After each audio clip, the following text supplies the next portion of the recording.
तो जो भी स्टूडेंट्स ये फाउंडेशन जून 2025 देने की सोच रहे हो तो ये वीडियो तुम्हारे लिए है। ध्यान से देखना, स्किप मत करना। तो इस वीडियो में मैं आप लोग को एक डिटेल्ड एक्सप्लेनेशन देने वाली हूँ, डिटेल में बताने वाली हूँ कि आपको कौन कौन से चैप्टर किन किन मंथ्स में कंप्लीट कर लेने हैं। ऐसे ही आप लोग के पास बहुत सारा टाइम है। अभी क्या चल रहा है, अक्टूबर का एंड है, नवंबर, दिसंबर, जैन, फेब, मार्च, अप्रैल, मई का हो सकता है, मई में हो एग्ज़ाम। मई में तो होगा नहीं, शायद जून में ही होगा, जून में ही होगा। तब भी आपके पास 6-7 मंथ्स या अप्रॉक्स ऐसे बोलूँ 7, अगर मैं मई को काउंट भी ना करूँ तो आपके पास 6 मंथ्स है। तो मैं आपके लिए एक स्टडी प्लान बना रही हूँ जो कि नवंबर से लेके आपने ऑलरेडी शायद पढ़ाई भी स्टार्ट कर ली होगी, लेकिन इस वीडियो में मैं आपके लिए जो स्टडी प्लान बनाने वाली हूँ वो नवंबर से लेके मार्च के एंड तक का है। ठीक है, तो उसको आपको ध्यान से देखना है। आप पेपर पेन लेके बैठो, जो जो मैं चैप्टर्स बोल रही हूँ उसको नोट डाउन कर लो। ठीक है, और इस वीडियो में मैं ये भी बताऊँगी, मीन्स हर सब्जेक्ट का मैं बताऊँगी कि आपको नवंबर में अकाउंट्स में कौन कौन से चैप्टर्स कर लेने हैं, लॉ में कौन से चैप्टर्स करने हैं, एंड देन किस अगर आप कोई ऑफलाइन कोचिंग नहीं भी ले रहे हो तो आप ऑनलाइन कोचिंग भी कहाँ से ले सकते हो, या फिर फ्री यूट्यूब चैनल से भी जहाँ से आप प्रिपेयर कर सकते हो। तो मेरे केस में मैं बताऊँ तो मैंने जून 2024 में अपना फर्स्ट अटैम्प्ट दिया था सीए फाउंडेशन का, एंड वो क्लियर हो गया। एंड मैंने कहीं से ऑफलाइन कोचिंग कुछ नहीं लिया था, मैंने यूट्यूब से ही प्रिपेयर किया था। तो मैंने जहाँ से प्रिपेयर किया था वो सारे भी चैनल्स मैं आपको मेंशन कर दूँगी, आप उधर से भी प्रिपेयर कर सकते हो। ठीक है, ओके।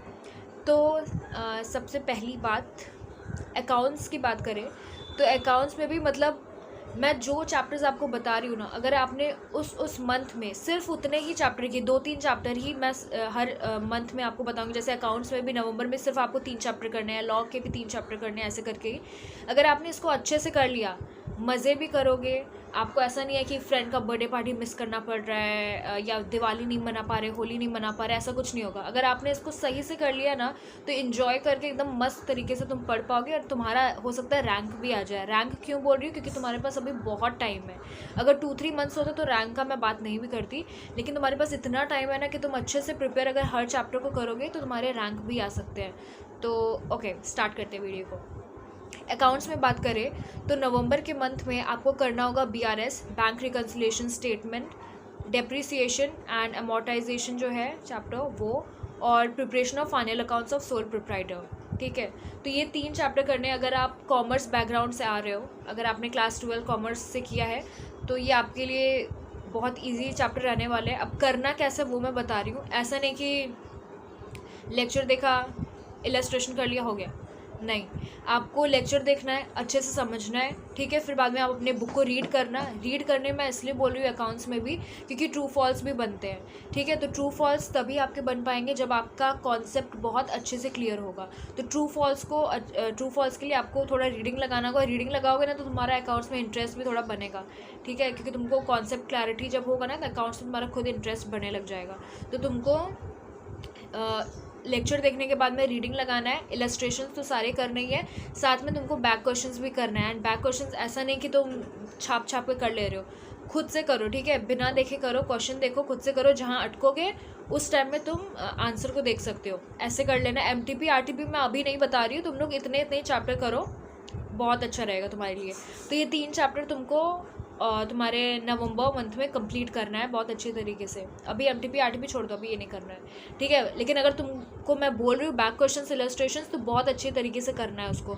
एंड हाँ, अभी तुम्हारा स्टार्टिंग है तो मैं बता दूँ कि जिस सम में तुम फंसोगे, तुमको लगता है कि ये टफ जा रहा है, ये अच्छे से समझ नहीं आ रहा है, तो उस सम के लिए मैं तुमको बता रही हूँ उसमें मार्क कर दो। बिकॉज जो 1.5 डे होता है ना तुम्हारे हर एग्ज़ाम के पहले, जो भी 1.5 डे होता है, या फिर अकाउंट्स के लिए तो ज़्यादा ही होता है, तुम्हारे ऊपर डिपेंड करता है, लेकिन जो भी 1.5 डे होता है उस दिन तुमको सब नहीं रिवाइज करना होता। मतलब सब ऐसा एक एक सम तो तुम हर चीज़ करोगे नहीं हर सब्जेक्ट में। तो तुमको क्या करना रहता है कि जो भी सम तुमने मार्क करके रखे हैं पहले से कि ये सम में मुझे दिक्कत था पहले भी, तो तुम सिर्फ वही सम को करके जाते हो।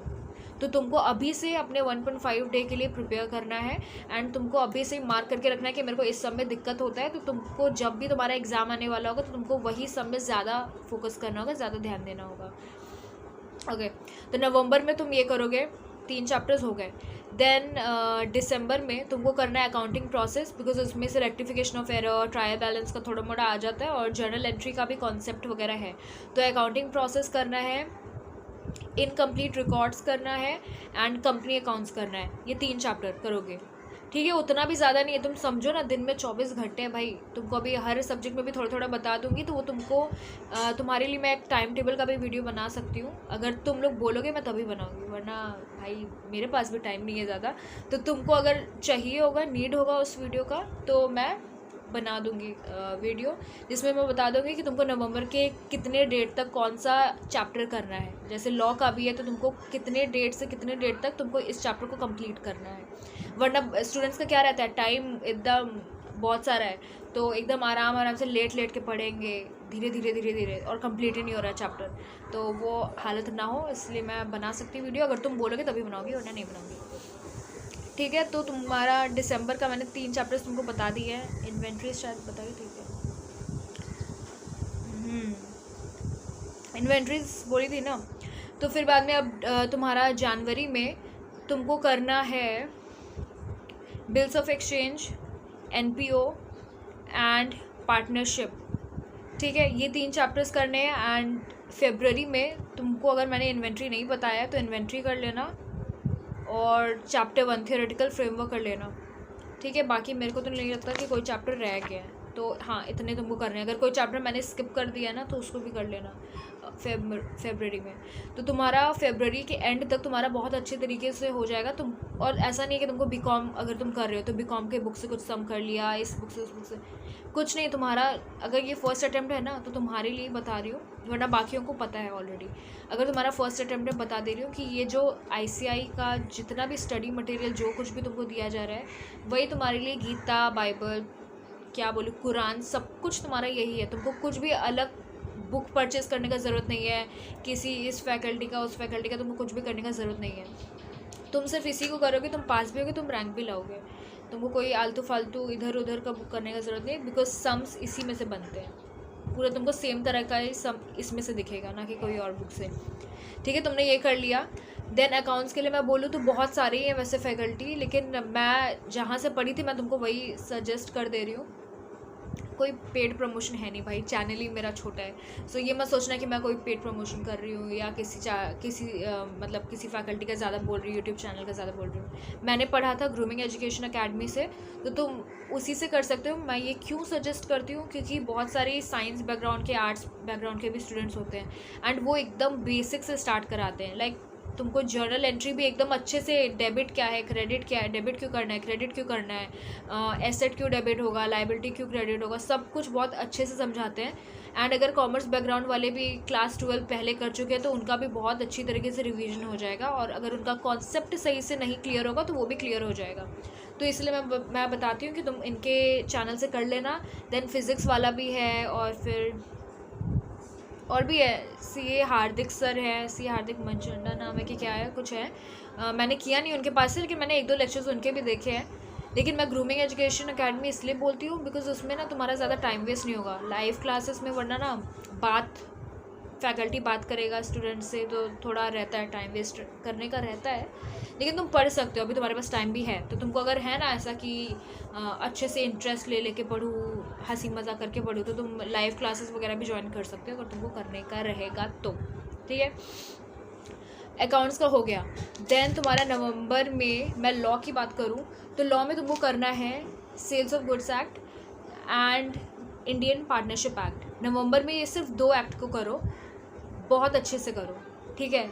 तुमको लॉ के लिए बता दे रही हूँ कि तुम्हारा राइटिंग फॉर्मेट वो सब बहुत अलग रहता है, तुमको इसमें रट्टा भी लगाना पड़ता है, और ऐसा नहीं है कि तुमको सब रट्टा लगाना पड़ेगा, पर समझ लो 80% तुमको रट्टा लगाना पड़ेगा, बिकॉज अगर तुम रट्टा नहीं लगाओगे तो तुम पास नहीं कर सकते हो लॉ में, क्योंकि तुम्हारा प्रोविजन वगैरह जो होता है ना, तुम अपने नॉर्मल इंग्लिश में नहीं लिख सकते, वो लॉ के वर्ड्स होते हैं, कुछ लॉ का डेफिनेशन है, तो तुम लॉ के बनाए डेफिनेशन को तुम अपने इंग्लिश में करके चेंज नहीं कर सकते, तो तुमको इसलिए रट्टा लगाना पड़ता है लॉ में। वरना ऐसा कुछ नहीं है, सब्जेक्ट ख़राब नहीं है, अच्छा ही सब्जेक्ट है, बहुत कुछ जानने को मिलेगा, लॉ वाले वर्ड्स जानने को मिलेंगे, तुम फ्लेक्स कर सकते हो लोगों के सामने। तो तुमको सोगा सेल्स ऑफ गुड्स एक्ट और इंडियन पार्टनरशिप एक्ट बहुत अच्छे से निपटाना है। लेक्चर देखो, बुक का रीडिंग थॉरली लगाओ, देन तुमको लेक्चर के वक्त में यूट्यूब से अगर प्रिपेयर कर रहे हो, लेक्चर के वक्त में तुम नोट्स बनाओ, जो भी स्क्रीन में दिख रहा है, टीचर अगर तुमको बोल रहा है लिखने को तो उसको लिखो, बिकॉज वही तुम्हारे नोट्स होने वाले हैं जिसको तुम लर्न करके एग्जाम देने जाओगे। ठीक है, तो तुमको कोई अलग से नोट्स परचेस करने की ज़रूरत नहीं है, तुम लेक्चर के टाइम ही नोट्स बनाओ, उसी को लर्न करो, बैक क्वेश्चंस करो, सारे बैक क्वेश्चंस तुमको एकदम लर्न हो जाने चाहिए, एकदम रट्टा बोलो, जो भी बोलो समझ के रट्टा लगाओ। ठीक है, रट्टा मतलब ऐसा कुछ मत समझ लेना क्या बोल रही है, तो समझ लो, देन प्रोविजन वगैरह तुमको रटना पड़ेगा थोड़ा। ठीक है, एंड सेक्शन का मैं बता दूँ, फाउंडेशन में वैसा कुछ है नहीं कि तुमको सेक्शन भी लर्न करने होंगे सारे, कि सेक्शन 2 ये करके कुछ कुछ रहते हैं एक्ट्स जिसके तुम सेक्शन मतलब एक्ट्स बोल रही हूँ, कुछ कुछ डेफिनेशंस रहते हैं, जैसे गुड्स का डेफिनेशन हुआ, सेक्शन 2 सब सेक्शन 7 था शायद, मेरे को याद नहीं है अभी, लेकिन वही था शायद। तो जो भी है, तुमको सेक्शन, अगर तुमको ऐसा डाउट है ना कि मेरे को सेक्शन याद नहीं रहता है अच्छे से, तो मत याद करो, क्योंकि तुम अगर गलत सेक्शन लिख के आओगे ना तो तुम्हारा आंसर सही होगा, लेकिन वो 1-2 नंबर जो सेक्शन तुमने गलत लिखा उसके कारण तुम्हारा पूरा आंसर क्रॉस कर दिया जाएगा और 0 मिलेगा तुमको। इसलिए तुमको गलत सेक्शन नहीं लिखना है, अगर तुम 110% श्योर हो तभी तुमको सेक्शन लिख के आने हैं। तो ये 2 चैप्टर तुमने नवंबर में कर लिए। अब दिसंबर में तुमको करना है कंपनीज एक्ट और इंडियन कॉन्ट्रैक्ट एक्ट का बहुत सारा ही यूनिट्स है, तो इंडियन कॉन्ट्रैक्ट एक्ट का करीब तुम 60% कर लेना। ठीक है, कंपनीज एक्ट बहुत छोटा है इसलिए मैंने इसके साथ इंडियन कॉन्ट्रैक्ट एक्ट रखा है, तो इंडियन कॉन्ट्रैक्ट एक्ट का 60% तुमको कर लेना है। लर्न करो, रट्टा लगाओ, मैंने जो जो बोला समझ के रट्टा लगाओ, सब कुछ करना है ऐसे तुमको। देन तुम्हारा जब जनवरी आया तो जनवरी में तुमको करना है नेगोशिएबल इंस्ट्रूमेंट एक्ट और बाकी का इंडियन कॉन्ट्रैक्ट एक्ट का जितना पोर्शन था 40% पोर्शन, 60% तुमने कर लिया, 40% पोर्शन तो वो तुमको करना है जनवरी में।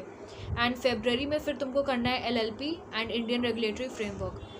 फेब्रवरी के एंड तक, मैं सारा ये मार्च बोली थी लेकिन फेब्रवरी के एंड तक कंप्लीट कर लो, जब तक तुम्हारा जितना जल्दी कंप्लीट होगा ना वो बहुत अच्छा है, बिकॉज लास्ट में तुमको नहीं पता ना क्या हो, किसी का वो सब उस टाइम किसी का शादी हो रहा है, किसी का ये है वो है, कुछ फेस्टिवल चल रहा है, नहीं होता है पढ़ाई कभी कभी। इसलिए मैं देखो 2-2 चैप्टर्स ही तुमको बोल रही हूँ 1 मंथ में करने के लिए। बहुत अच्छा प्लान बनाई हूँ भाई, अगर तुम ठीक है। बिजनेस लॉज में तुमको ये करना है। एंड हाँ, एक और चीज़ बोलना था कि मैंने खुद अपने जून 2024 के लिए लॉ के नोट्स बनाए थे, तो ये नहीं बोल रही कि तुमको उसी नोट्स को ऐसे रट लेना है, करके जाना है, लेकिन तुमको अगर कुछ आइडिया चाहिए कि कैसे नोट्स बनाने होते हैं, या फिर देखो मैंने जब अपना खुद जून के लिए प्रिपेयर किया था, मेरे को पता नहीं था कि मैं अपना नोट्स किसी के साथ शेयर भी करूँगी, इसलिए वो बहुत गंदे हैंड राइटिंग में भी है। सबसे पहला गंदा हैंड राइटिंग में है सबसे पहले, और फिर दूसरा बात मैंने अच्छे से लिखा भी नहीं है कि कुछ ऐसा फॉर्मेट बना के फिगर विगर बना के लिखूँ, तो बहुत गंदी तरीके से है, तब भी देखने लायक है, पढ़ सकते हो उसको। तो अगर तुम लोग को चाहिए होगा नोट्स तो तुम लोग बोल सकते हो, मैं एक टेलीग्राम ग्रुप बनाने का सोच भी रही हूँ, बिकॉज़ बहुत लोग के कमेंट्स आते हैं इंस्टा में, तो इंस्टाग्राम में मेरे को आने का नहीं रहता, लेकिन फिर भी मेरे को इंस्टाग्राम रखना पड़ रहा है अनइंस्टॉल, वरना मेरे को बहुत ज़्यादा मन है करने का, लेकिन मैं अनइंस्टॉल कर नहीं पा रही हूँ इस कारण से। तो मैं एक टेलीग्राम चैनल ग्रुप बनाऊँगी, तुम लोग बोलोगे तो ग्रुप बना दूंगी, एंड वो नोट्स भी हर चैप्टर के, जैसे सेल्स ऑफ गुड्स एक्ट है, पार्टनरशिप है, तो ये सब का मैं वो नोट्स का पिक क्लिक करके PDF बना के भी डाल दूंगी ग्रुप में, ताकि तुम लोग को कुछ तो हेल्प लगेगा ही, कुछ हेल्प मिलेगा ही, बिकॉज मैंने उन्हीं नोट्स को किया था, बैक क्वेश्चंस किए थे, MTP RTP प्रीवियस पेपर किया था, एंड लॉ में पास हो गई थी, तो तुम उससे हेल्प ले सकते हो।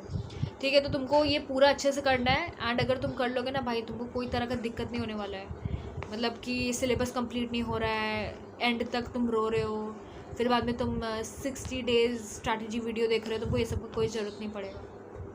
ये कर लिया तुमने। क्वांटिटेटिव एप्टीट्यूड के लिए तुम यूट्यूब का ग्रूमिंग एजुकेशन अकेडमी में मोहित सर की कौन से सर हैं, उनसे ही मैंने किया था, उनका नाम मेरे को मुकेश सर, तो मुकेश सर भी बहुत अच्छे से समझाते हैं, तुम उनका देख लेना, उनके चैनल से पढ़ लेना।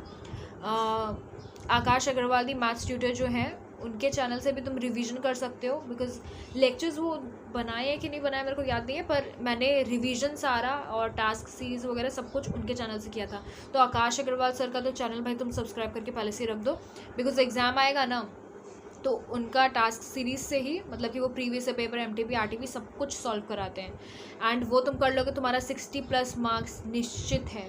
तो तुमको उनका चैनल तो पहले से करके रखना है। और अनअकैडमी मैं 1-2 लोग का देखी थी मैसेज, कमेंट देखी थी मैं कि अनअकैडमी भी वो लोग बोल रहे थे कि मैथ्स के लिए अच्छा है। तो निशांत सर थे कि कौन थे, मैंने उनसे प्रिपेयर किया था अनअकैडमी से 1-2 चैप्टर स्टार्टिंग में किया था। तो तुम उससे भी, उस चैनल से भी प्रिपेयर कर सकते हो। तो तुमको सबसे पहले स्टार्ट करना है नवंबर में मैथमेटिक्स और फाइनेंस कर लोगे, ठीक है। 18 से 20 मार्क्स तो मेरे को लगता है इसी चैप्टर से आता है, 20 के 30 बहुत ज़्यादा मार्क्स ही आते हैं वैसे, इस चैप्टर से बहुत ज़्यादा मार्क्स आते हैं। तो मैथमेटिक्स और फाइनेंस कर लेना नवंबर में। एंड तुमको करना है मैथमेटिक्स और फाइनेंस के साथ तुम रेशियो, प्रोपोर्शन और इक्वेशन कर लेना, 3 चैप्टर्स, ठीक है। बहुत जल्दी हो जाएगा, समझ आ जाएगा, बहुत जल्दी हो जाएगा ये चैप्टर्स। फिर बाद में उसके बाद दिसंबर में तुमको करना है लॉजिकल रीजनिंग, पूरा कंप्लीट करना लॉजिकल रीजनिंग। एंड देन उसके साथ तुम सेंट्रल टेंडेंसी कर लेना, and central tendency and dispersion. नवंबर और दिसंबर तुमने इतना किया ना, तुम्हारा पासिंग मार्क्स से ज़्यादा का मैंने बता दिया ये चैप्टर, ऑलरेडी पास हो अगर ये चैप्टर्स तुम बहुत अच्छे से कर लोगे तो। फिर बाद में तुमको जनवरी में करना है लीनियर इक्वालिटीज़, करना हो तो कर लेना, वैसे बोलती नहीं हूँ। उसके बाद तुम लीनियर इक्वालिटीज़ कर लो and correlation, regression, index number और स्टैटिस्टिकल रिप्रेजेंटेशन ऑफ डेटा, मतलब जो स्टैटिस्टिक के पोर्शन है वो, अगर प्रोबेबिलिटी में अच्छे हो तो प्रोबेबिलिटी भी कर लेना। ये हुआ जैन फेब। बाकी के जितने चैप्टर्स है वो तुम जनवरी, फरवरी, मार्च जो भी है तुम उसमें कर लेना। बिकॉज मैथ्स में मैंने तो सारे चैप्टर्स नहीं किए थे, लेकिन तुम्हारे पास भाई टाइम है तो तुम रैंक के लिए प्रिपेयर करो, और रैंक के लिए प्रिपेयर करना है तो सारे चैप्टर्स करो, ठीक है। तो ये करना है तुमको। जितने चैप्टर्स बोले हैं वो तुम्हारे 60-70 मार्क्स के ही चैप्टर्स हैं, बाकी के छोटे मोटे चैप्टर्स हैं जिसमें से थोड़ा ज़्यादा टाइम भी लगता है, जैसे कैलकुलस हुआ, इंटीग्रल कैलकुलस हुआ, देन प्रोबेबिलिटी में भी थोड़ा ज़्यादा टाइम लगता है। तो वो और सीक्वेंस सीरीज़, ये सबसे उतने मार्क्स आते नहीं हैं। हो सकता है कि थोड़े वेटेज अभी चेंज हो गए हो, मेरे टाइम में उतना वेटेज नहीं था। तो जितने चैप्टर्स बोली हो मैं वो पहले कर लेना, बाकी के तुम करते जाओ, ठीक है, बाकी के कर लेना। इकोनॉमिक्स में मैं बताऊँ तो स्टार्ट करना तुम डिमांड चैप्टर से, डिमांड एंड सप्लाई नवंबर में करना है तुमको। Demand and supply and price determination in different markets, ये 2 चैप्टर्स बहुत अच्छे से करो नवंबर में। दिसंबर में तुमको करना है production and cost, national income, business cycle, 3 chapters दिसंबर में। जनवरी में तुम करना introduction to business economics, public finance and money market कर लेना, या फिर मनी मार्केट छोड़ दो, फरवरी में करना, ठीक है। वो थोड़े ज़्यादा हैवी चैप्टर्स हैं, तो ये 2 चैप्टर जो बताए वो करना। फरवरी में मनी मार्केट, इंटरनेशनल ट्रेड हो गया। मार्च में इंडियन इकोनॉमी कर लेना। पूरा अच्छे से बता दी हूँ भाई, इससे ज़्यादा अच्छा तुमको स्ट्रैटेजी अभी नहीं मिलेगा। हो सकता है कि बहुत सारे स्टूडेंट्स तक ये वीडियो भी लेट में पहुँचे तो उनका नवंबर दिसंबर निकल भी गया हो, बिकॉज एक साथ तो जल्दी पहुँचता नहीं है, चैनल छोटा है। और हाँ, चैनल पे आए हो अभी तक देख रहे हो, सब्सक्राइब करके जाना। करीब 40,000 तक तो भाई लोग देख चुके हैं, इस चैनल से इंटरेक्ट कर चुके हैं, लेकिन सब्सक्राइबर भाई 500-600 नहीं, तो सब्सक्राइब करके जाना, ठीक है। इतने सारे मैंने बता दिए। एंड हाँ, कमेंट में मेरे को ज़रूर बताना कि तुमको नोट्स का ज़रूरत है कि नहीं है, तब मैं टेलीग्राम का एक ग्रुप बनाऊँगी, उसमें मैं नोट्स दे दूँगी, अपने पहले के हैंड रिटन नोट्स दे दूँगी, ठीक है। Thank you so much.